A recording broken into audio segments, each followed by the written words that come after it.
ज्ञानी की बात अगर अपन करें तो ज्ञानी के लिए आचार्य भगवान ने कहा कि हमने संयम तप भार ग्रहण किया, ऐसा होने पर भी यदि शुभोपयोग परिणति के वश वर्तता हूं, मुनिराज को अशुभोपयोग तो नहीं है ना, कि शुभोपयोग परिणति के वश वर्तता हूं, तो उन्होंने कहा महादुख संकट निकट है। क्या शब्द का प्रयोग किया? महादुख संकट निकट है। यह महादुख संकट कौन सा भैया? मैं आपसे पूछूं महादुख संकट कौन सा?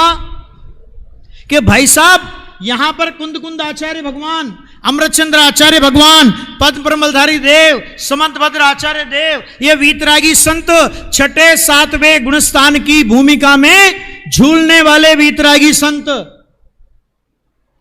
28 मूल गुणादि का निरतिचार पालन का विकल्प आया, सत्य अहिंसा महाव्रत, सत्य महाव्रत, अचौर्य महाव्रत, ब्रह्मचर्य महाव्रत, अपरिग्रह महाव्रत पालन का विकल्प आया, शिक्षा दीक्षा देने का विकल्प आया, समझाने का विकल्प आया, ग्रंथ रचना का विकल्प आया। इस शुभ भाव से पुण्य बंधा। क्या बंधा? पुण्य बंधा। पुण्य से कहां गए? कहां गए? वैमानिक में। स्वर्ग में भी भूतड़ा उतड़ा नहीं, वैमानिक में गए। और वैमानिक में गए तो क्या हुआ? कौन सा गुणस्थान? ध्यान देना। अरे किसी भी गति में जीव जन्मे, सम्यक दर्शन सहित जन्म सकता है, लेकिन संयम सहित किसी भी गति में जीव का जन्म नहीं हो सकता। चारों गति का ले लो आप। कोई सम्य दृष्टि मर करके अगर नरक में भी गया, पूर्व में आयु बंधा, माने जन्मेगा, सम्यक दर्शन सहित जन्म सकता है, लेकिन संयम सहित जन्म नहीं ले सकता। संयम तो बाद में प्राप्त करेगा। अब यह बताओ कि जो यहां पर अहिंसा महाव्रत पालन किया, कसाई की मंदता का परिणाम आया, माने यहां महाव्रत का पालन किया और उस महाव्रत के विकल्प का फल यह आया कि अणुव्रत पालन करने लायक नहीं रहे। बोलो, अव्रत में आगे कि नहीं आगे? अव्रत में आ गए। तो अब उन मुनिराज से पूछो। मैं कई बार इसका एक रूपक बनाता हूं, कई लोगों ने सुना भी होगा। मैंने कहा अपने गुरुदेव श्री जीवन भर कुंद कुंद आचार्य के, अमृतचंद्र आचार्य के, पद्म प्रमलधारी देव के, वीतरागी संतों के शास्त्रों का प्रचार प्रसार किया और यहां से देह का परिवर्तन करके वैमानिक देव में पहुंचे। तो गुरुदेव को विकल्प आया। पहले पहले तो भगवान के दर्शन किए उनने, क्योंकि जो भी ज्ञानी होते हैं ना, वो ज्ञानी सबसे पहले स्वर्ग में जाके भगवान के दर्शन करते हैं। दर्शन करने के बाद गुरुदेव को विकल्प आया।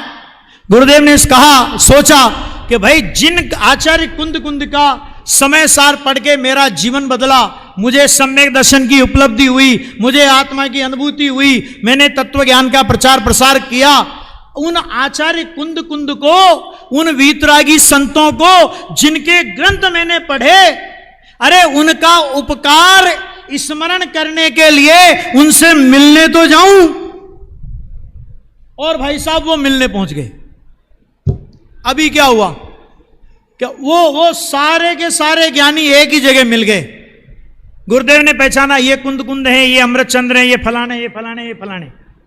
यहां थे तो गुरुदेव कहते थे नमोस्तु महाराज, वहां हैं तो अब कौन सा व्यवहार होगा कि जय जिनेन्द्र साहेब, जय जिनेन्द्र। वहां गुजराती में नहीं बोले होंगे। गुरुदेव से गुरुदेव ने पूछा कि प्रभु केम छो, मजामा छो। अब मैं आपसे पूछता हूं कि कुंद कुंद आचार्य ने क्या उत्तर दिया होगा? कुंद कुंद आचार्य ने कहा, अरे भाई तुम कहते हो कि मजे में हैं, अरे भरत क्षेत्र में थे तो संयम, 3 कसाई चौकड़ी के संयम की दशा का अतीन्द्रिय आनंद भोगते थे। वहां 3 चौकड़ी कसाय का अभाव था और संजलन का तीव्र उदय उसमें शुभ राग आया, उस शुभ राग का उस भाव में अभाव नहीं कर पाए। यद्यपि अशुभ भाव का अभाव कर दिया था, शुभ भाव का अभाव नहीं कर पाए, तो यहां पर असंयम की ज्वाला में झुलस रहे हैं। कुंद कुंद आचार्य ने यह भी कहा कि देखो तुम्हारा कोई ज्यादा नुकसान नहीं हुआ। क्यों? क्योंकि वहां पर भी जो गुणस्थान था वो गुणस्थान आपका तो यहां भी कायम है, लेकिन हमारा कितना नुकसान हुआ ये हम जानते हैं, और आप हमसे पूछते हो कि मजे में हो। विचार करो भाई, पूछो उन सरवार सिद्धि के नकुल और सहदेव से कि एक विकल्प का फल आया, एक जरा सा विकल्प आया। क्या विकल्प आया?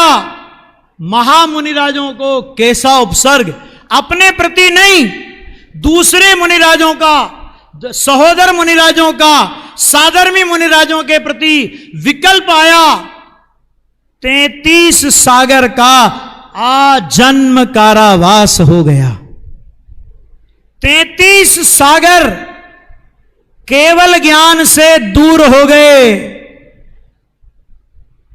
संयम से दूर हो गए, और खड़े कहां थे? भाई श्री के वचनामृत के आधार पे कहें तो खड़े कहां थे कि मुनि दशा अर्थात केवल ज्ञान की तलहटी, केवल ज्ञान की तलहटी में खड़े थे। और एक विकल्प का इतना फल, जिस विकल्प का इतना फल कि जिसके फल में 33 सागर केवल ज्ञान दूर हो गया, उस विकल्प को, उस परिणाम को ज्ञानी धर्म और धर्म का साधन कैसे कह सकते हैं और मान सकते हैं? ये बात बताने के लिए देखो एक और बात कि जयसेन आचार्य का अपन ने ये पढ़ा ना, अमृतचंद्र आचार्य का समय सार अपन पढ़ते हैं, तो अमृतचंद्र आचार्य के समय सार में तो पुण्य पाप अधिकार लिखा, लेकिन जयसेन आचार्य का इसी ग्रंथ का यही अधिकार, जिसकी जयसेन आचार्य की टीका आप पढ़ो, और टीका का जब समापन किया आचार्य देव ने, तो समापन में क्या लिखा? इस प्रकार पाप अधिकार की मुख्यता से यह अधिकार समाप्त हुआ। क्या शब्द का प्रयोग किया? पाप अधिकार। अब क्या होता है कि अगर आचार्य भगवान ने खुद उसमें प्रश्न नहीं उठाया होता तो अपन क्या कहते? प्रिंटिंग की भूल हो गई, प्रूफ रीडिंग की गलती है, पुण्य शब्द भी चाहिए। लेकिन आचार्य भगवान ने खुद प्रश्न उठा दिया कि इसमें तो व्यवहार सम्य दर्शन आदि का निरूपण किया है, यह पाप अधिकार कैसे हुआ? तो पहले तो उन्होंने कहा परंपरा से पवित्रता का कारण होने से पुण्य, ये सब बातें कही, व्यवहार बताया, और फिर कहा कि जब हम इस कसाई की मंदता के परिणाम में आते हैं, क्या कहा? कसाई की मंदता के परिणाम में आते हैं, तो कौन से गुणस्थान से आते हैं? 7वें से गिरते हैं तब 6ठे गुणस्थान में आते हैं, तब ये कसाई की मंदता का परिणाम आता है। तो जो हमें आत्मा की अनुभूति से पतित करे, स्वानुभूति मन शुद्धोपयोग से गिरावे, स्वरूप से पतित करे, उसे हम पाप नहीं कहें तो क्या कहें? एक कारण। दूसरा कारण दिया कि जब हम इस विकल्प में आए तो ध्यान देना, कसाई की मंदता का परिणाम हो या कसाई की तीव्रता का परिणाम हो, कसाई की मंदता और तीव्रता का परिणाम हमेशा पर द्रव्य के अवलंबन से ही होता है। ध्यान से सुनना, पर द्रव्य से नहीं बोला हूं, पर द्रव्य से कसाई की मंदता का परिणाम होता है या पर द्रव्य से कसाई की तीव्रता का परिणाम होता है, यह नहीं बोला, पर द्रव्य के अवलंबन से। ठीक है? तो कहते हैं कि पर द्रव्य का अवलंबन लेना पड़ा तो हमारी स्वतंत्रता का नाश हुआ। क्या कहा? हमारी स्वतंत्रता का नाश हुआ। तो हमारी स्वतंत्रता का नाश हुआ इसलिए